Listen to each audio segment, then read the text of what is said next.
Hi there, and welcome to the Dietary Restriction Kitchen. I'm Nat Ryan. Today in the kitchen, I'm going to be showing you a recipe that I love to make between Thanksgiving and Christmas. And it kind of ushers in the Christmas season and starts to get you thinking about sweets and stuff for Christmas. But it's kind of nice to have it before Christmas. So I sort of make it in advance of Christmas, about 4 weeks or so before Christmas, just when Advent is starting, if you are a Christian. And so what it is we're going to use some of these, and we're going to use an orange to make a gingered orange cranberry loaf. So it's going to be a lot of fun. Hope you stick with me for this. But before we get started, I'd like to ask you to do something for me. Can you please do me a favor? Like this video and subscribe to my channel. Thank you. It's much appreciated.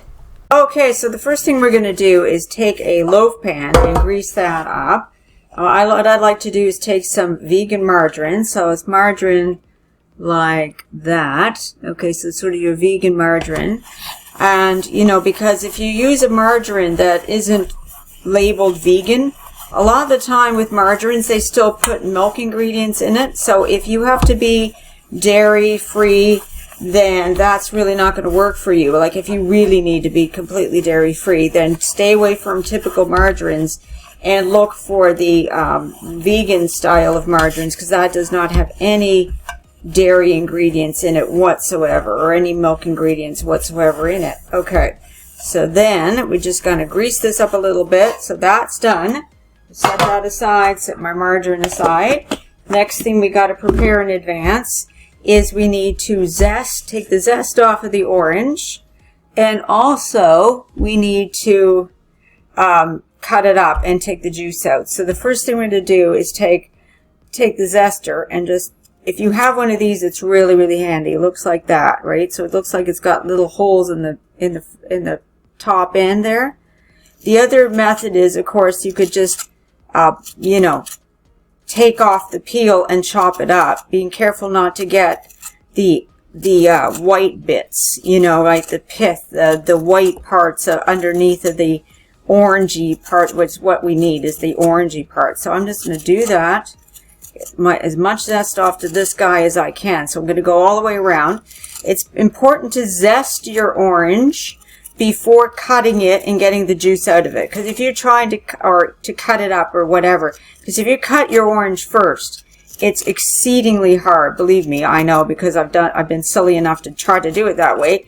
It's exceedingly hard to zest it at that point, unless of course you are zesting by like hand and have to cut up your peel with a knife, instead of using one of these zesters. So these are really handy little gadgets to have, if you do any kind of any amount of cooking at all. If you really don't do too much, then so we got a bunch at the top there that I can harvest out too. So we're going to do that.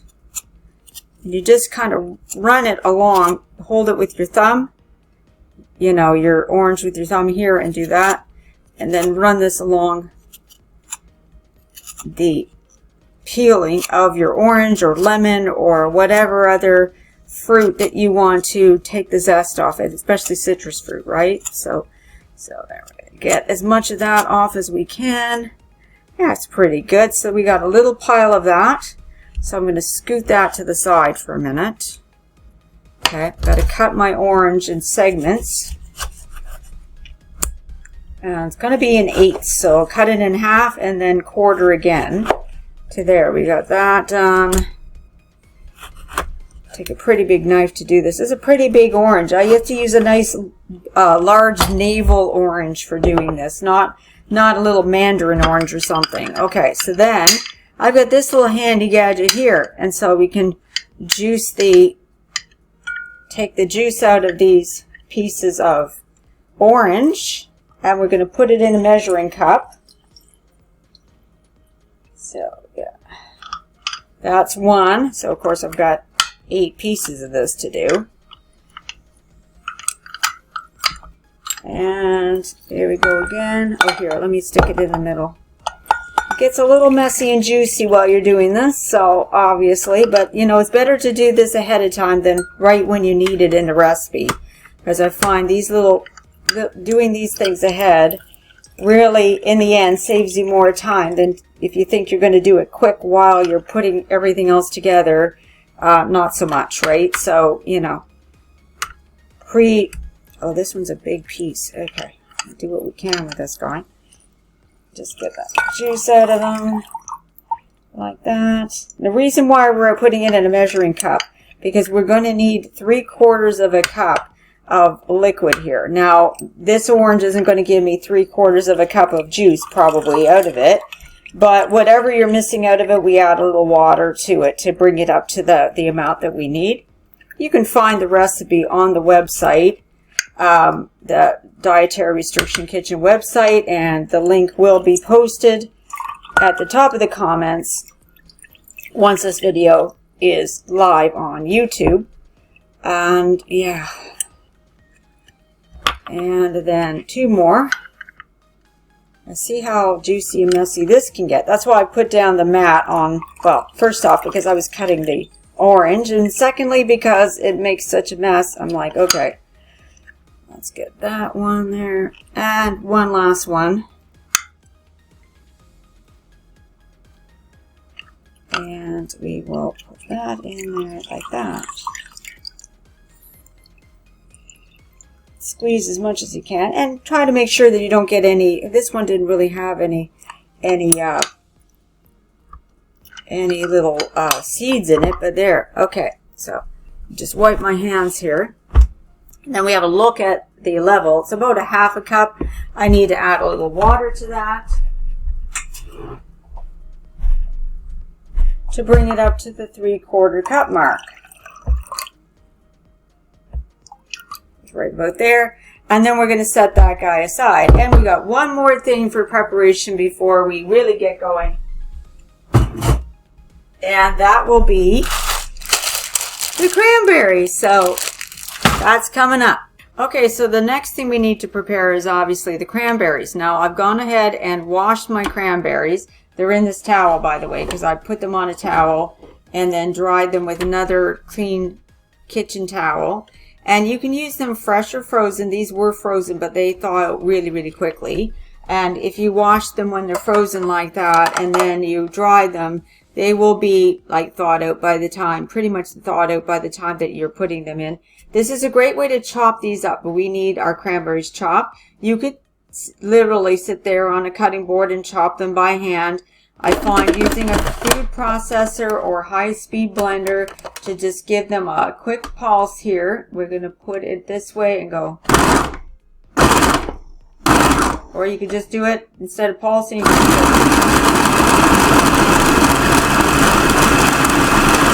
let's check how, no, we need more than that. We need more chop than that.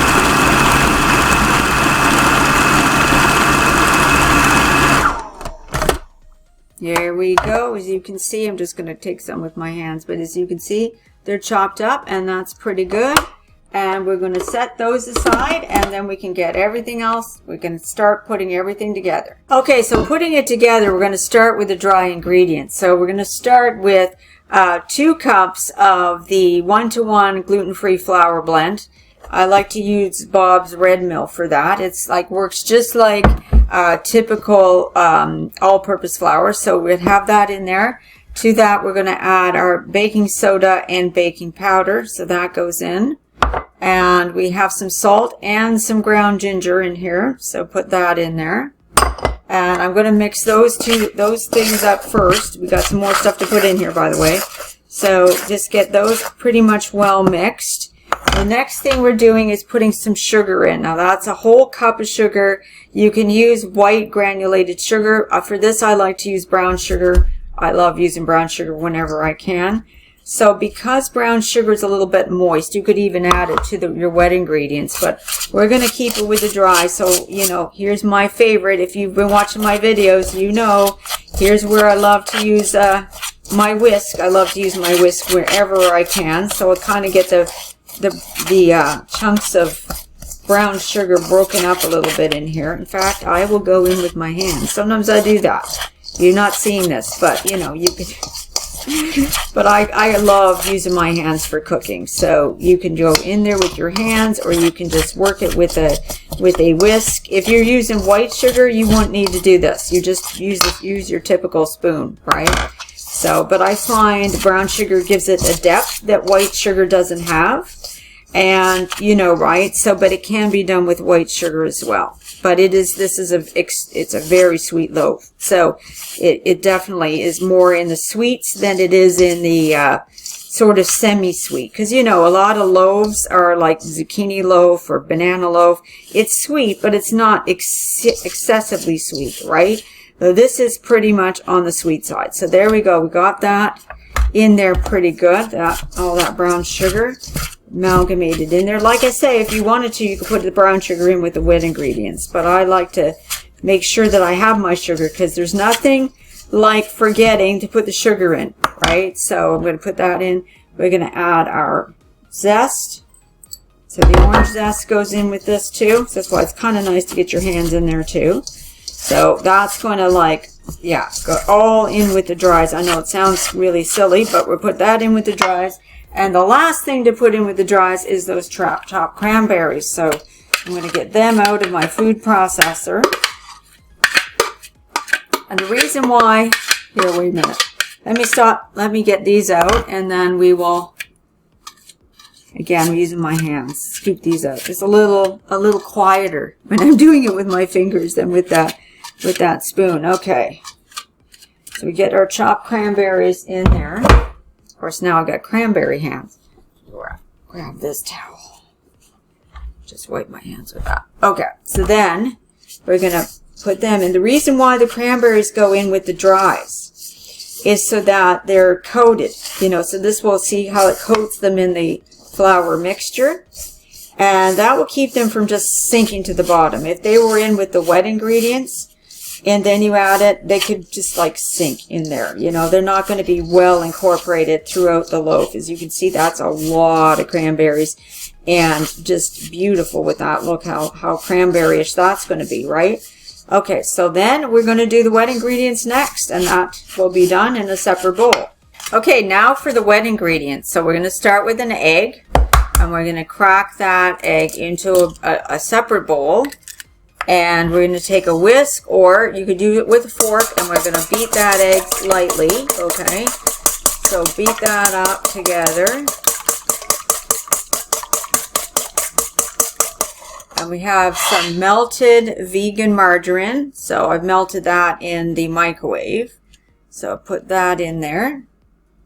And we'll give that another little beating together. And then we're adding that orange juice. Remember, we squeezed the orange juice from the oranges, plus we had to add some water. So that's going to go in there with that as well. Give it a good old stir with that whisk, because, you know, otherwise, you know, the orange juice, because it's acidic, and then the egg and then the vegan margarine, they'll want to be like separate. So we need to give them a good old stir with that. Okay, so then, let me move that aside. Then we're going to take our dry ingredients that has the cranberries with it. We're going to whoopity-do all of that wet ingredients in with that. Okay, so all of that wet ingredients goes in there. And you mix it up. And just like any other loaf or quick bread of any kind, you want to mix it just until it's mixed, okay? So I just like to make sure there's no wet, there's no pockets of dry stuff, you know, particularly at the bottom. So kind of slash into it and make sure that there isn't any.